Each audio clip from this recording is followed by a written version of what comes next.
Hate keungkap pelaku mateni nok kamar kos dalan Mongin Sidi Kelurahan Payaman Nganjuk. Pelaku kena obong geni cemburu nek korban sing jarene ape balik nek nggone mantan bojone. Perkara iki diungkap polisi pas nggelar press release nek nggone Mako Polres Nganjuk. Polres Nganjuk ngungkapno kedadean mateni nok kamar kos dalan Mongin Sidi Kelurahan Payaman Nganjuk. Diroi pelaku mateni korban nok latar gurine mergo cemburu. Pelaku Danang Susilo 30 tahun, warga Jogomerto Kecamatan Tanjung Nom Nganjuk, iki cemburu nok korban yaiku Elvi Nurhayati 41 tahun sing ape balik nok mantan bojone.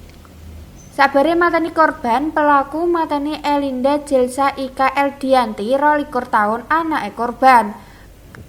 Karo nyucus Elsa Dwi Intan Mailani 18 tahun anak keloro korban.